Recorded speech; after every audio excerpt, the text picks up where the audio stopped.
जय माता दी दोस्तों, मैं आप सभी को प्रणाम करती हूँ और एक गूढ़ रहस्य कहानी के द्वारा आपको समझाना चाहती हूँ। समझिए, एक बार एक बीमार पिता ने अपने बेटे को 100 रुपया दिया और बोला, जाओ बाज़ार से मेरे लिए अच्छे अच्छे फल लेकर आओ।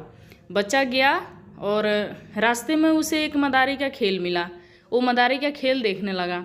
उसके बाद से उसने मदारी के खेल देखते देखते जब खेल ख़त्म हुआ तो मदारी के खेल से इतना इम्प्रेस हुआ, खुश हुआ कि उसने पैसे जब मांगना शुरू किया मदारी वाला ने, तो उसके पास जो 100 रुपया था उसने मदारी वाला को दे दिया और देकर वहाँ से चल दिया। जब वो गया बाज़ार में तो उसको याद आया कि मैंने तो फल लेने के लिए पैसा लाया, अब तो पैसे है ही नहीं, कैसे फल मिलेगा।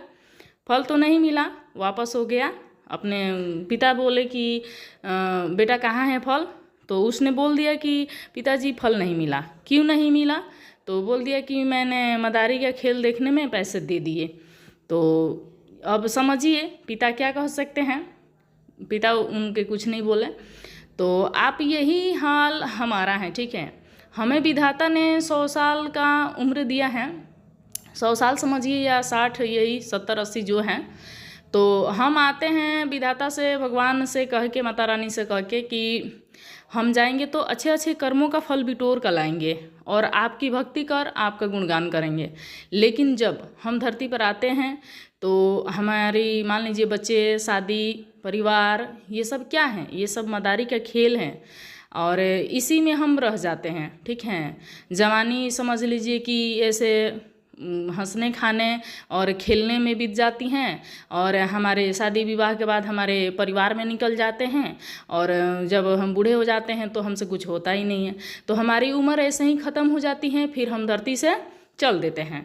तो मान लीजिए कि हमें क्या हाथ लगा, हमारे मनुष्य होने का हमें कुछ पुण्य नहीं मिला और हमने अपने लिए कुछ नहीं कमाया, सब यहीं रह गया, यहीं का धरा यहीं रह गया। तो इसलिए हैं आप सभी से रिक्वेस्ट है कि निवेदन है कि देखिए ये सब सुनते तो सभी है, ठीक है, लेकिन अपनाते नहीं है, ठीक है। कोई अपनाता नहीं है इसको। बाई चांस है कोई जो समझता है, इसको समझना बहुत ज़रूरी है। और हम लोग मनुष्य के योनि में आए हैं तो ये ज़रूरी है कि हम अपने लिए कुछ कर लें, कि खाली हाथ ना जाएं और हमें जाने के बाद पछतावा ना हो यहाँ से कि हमने जो तन मिला था उससे कुछ अपने लिए बिटोरा नहीं। एक खिस्सा कहावत आपने सुना ही होगा, खाली हाथ आया है और खाली हाथ ही जाएगा। जब कुछ हाथ ना लगे तो हाथ मलता रह जाएगा, ठीक है। तो आप सब तो समझदार हैं, समझ गए होंगे कि हम क्या कहना चाह रहे हैं। जीवन में जो ये बच गए हैं हमारे दिन, उनको आप अपने पुण्य को एकत्रित करने में लगाइए, ठीक है। भगवान से उन्हें जोड़िए, कनेक्ट कीजिए, क्योंकि समय निकलता जा रहा है, ठीक है। बहुत जल्दी समय निकल जाएगा और फिर पछताने से कोई फ़ायदा नहीं है, ठीक है। जो हो आप ऐसा कार्य कीजिए कि जिससे आपको कुछ मिल जाए। ओके बाय दोस्तों, इसी के साथ मैं अपने वाणी को विराम देती हूँ और आप लोग को जो अच्छा लगे तो कमेंट करके हमें ज़रूर बताइएगा। जी नमस्ते।